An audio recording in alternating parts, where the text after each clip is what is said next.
என் அருமை உலகத்தமிழ் மக்களே, தாய்மார்களே, பெரியோர்களே, சிறார்களே, என் அருமை சீடர்களே, யோக நண்பர்களே, யோக விரும்பிகளே, உங்கள் அனைவருக்கும் என் இனிய காலை வணக்கம். கலைஞர் தொலைக்காட்சி நிகழ்ச்சியில் நலமுடன் வாழ என்னும் பிரிவில் அதிகாலை வேளையில் இந்த யோகாசனத்திற்கு அதிக முக்கியத்துவம் தரப்படுவதை நீங்கள் அறிவீர்கள். ஏன் அதிகாலையில் இந்த நிகழ்ச்சி நடைபெறுகிறது என்பதையெல்லாம் பலமுறை விளக்கியிருக்கின்றேன். நல்ல காரியங்களெல்லாம் காலையில் தான் செய்து கொண்டிருக்கின்றோம். கோவிலுக்கு செல்கின்றோம், திருமணம் நடைபெறுகிறது, இன்னவரை வீட்டில் நடக்கக்கூடிய அத்தனை சுபகாரியங்களும் காலையில் தான் செய்கின்றோம். இது நமது மனமாற்றத்தை ஏற்படுத்துகிறது, ஆரோக்கியத்தை ஏற்படுகிறது, நோயின்றி வாழ்வதற்கான வழிமுறைகளை காட்டுகிறது, நமக்கு நாமே டாக்டர் ஆகிக்கொள்ளக்கூடிய ஒரு தன்மையை நமக்கு தருகின்றது. நோயற்ற வாழ்வை குறைவற்ற செல்வம் என்னும் பேட்டினை அடைவதற்கு இக்கலை நமக்கு வழிவகுக்கிறது என்பதை நீங்கள் தெரிந்து கொள்ள வேண்டும். இதற்காக மணிக்கணக்காக செய்ய வேண்டும் என்பது அல்ல. பலமுறை சொல்லியிருக்கின்றேன். 10 நிமிடம் தினமும் காலையில் ஒழுங்காக செய்யுங்கள். காலையில் 10 நிமிடம், சாயங்காலம் 10 நிமிடம்.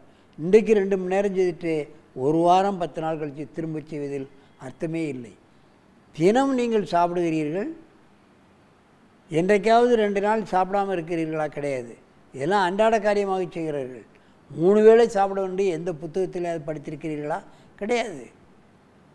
அதுபோல தான் தினம் சாப்பிடுவது போல் இந்த காரியத்தையும் உடல் ஆரோக்கியத்துக்காக அனுதினமும் நமக்கு முடிந்த ஆசனங்களை செய்ய வேண்டும். இப்பொழுது நமது நிகழ்ச்சிக்கு ஒரு அற்புதமான பையன் வந்திருக்கின்றான். அது என்ன விசேஷம் என்று கேட்டால், அவன் ஒரு முஸ்லீம் பையன். இது இந்து தத்துவத்துக்கு உடையது என்று எல்லோரும் சொல்லி கொண்டிருக்கிறார்கள். ஆனால் அப்படி கிடையாது. இன்றைக்கு சைனா, ஜப்பானில் தான் யோகாசனம் மிகவும் அதிகமாக வளர்ந்து கொண்டிருக்கின்றது. கிறிஸ்தவ நாட்டில்தான், அமெரிக்கா, லண்டன், பாரிஸ் போன்ற கிறிஸ்தவ நாட்டில்தான் யோகாசனத்தை அதிகமாக செய்து கொண்டிருக்கிறார்கள். இது ஒரு மத நூல் அல்ல.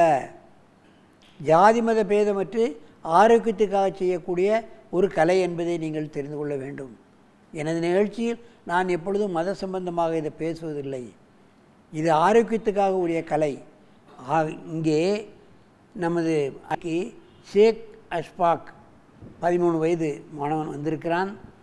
அங்கே அனுக்ரகா மனவளர்ச்சி குன்றிய சிறப்பு பள்ளியில் பெரம்பூரில் அவன் படித்து கொண்டிருக்கின்றான். இங்கே வந்திருக்கின்றான். அவன் இப்பொழுது சில பல ஆசனங்களை செய்து காட்டுவான். அற்புதமான ஆசனங்களை அவன் செய்து கொண்டிருக்கிறான். இதுபோல மன வளர்ச்சி குழந்தைகளுக்கு நம்ம ஆசனத்தை கற்றுக் கொடுத்தால் நிச்சயமாக அவருடைய நிலைமை சீர்திருத்தமாக அடையும்.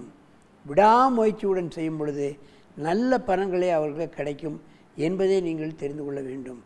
இங்கே எப்பொழுதும் நமது பையன் இவன் எப்பொழுதும் சில அற்புதமான ஆசனங்களை செய்வான். 9 வயது. அவன் இப்பொழுதும் சில பல ஆசனங்களை நமக்கு செய்து காட்டுவான். இதுபோன்று 9 வயதில் அற்புதமான ஆசனங்களை செய்வதை பார்க்க முடியாது. அவனும் சில பல ஆசனங்களை செய்வான். என் அருமை மாணவ மணிகளே, நீங்கள் உங்கள் ஆசனங்களை செய்ய ஆரம்பிங்கள், பார்க்கலாம். ஷேக் அஷ்பாக், நீ ஆசனங்களை செய்.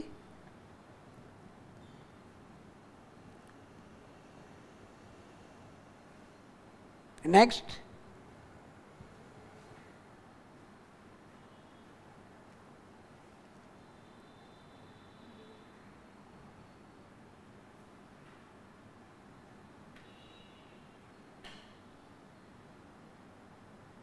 Good good. நீ பாட்டு செய்துட்டே போ.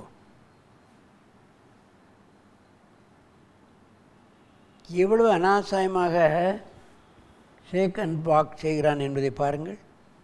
இதில் எங்கே மதம் இருக்கிறது? உடலை விளக்கின்றான், உடல் நலம் பெறுகிறது.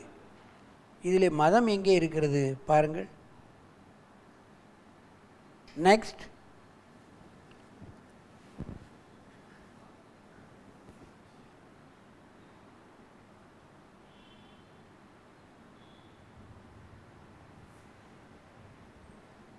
மன வளர்ச்சி குன்றிய பிள்ளைகள் ஆசனங்கள் செய்வது மிக மிக கடினம். அவர்களுக்கு புரிவது கடினம், அதற்கு பின்னால் செய்வது கடினம்.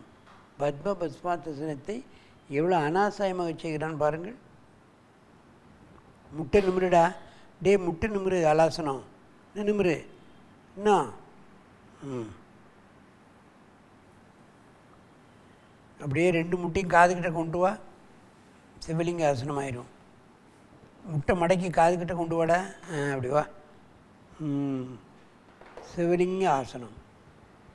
கபோடாசனத்தை அற்புதமாக செய்கிறான் ஷேக் அஸ்பாக். ரிலாக்ஸ். நெக்ஸ்ட்,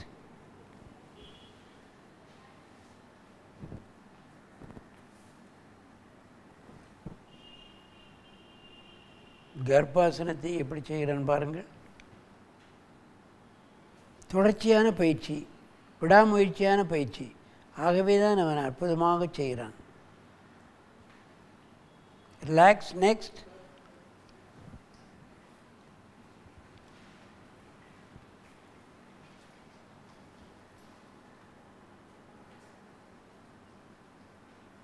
யோக நித்திரை அழகாக செய்கிறான். இவன் கபோடாசனத்தை அழகாக செய்கிறான் பாருங்கள். ஆண் பெண் குழந்தைகளை எப்படி பிறக்கலாம் என்று கூட எழுதியிருக்கிறார்கள்.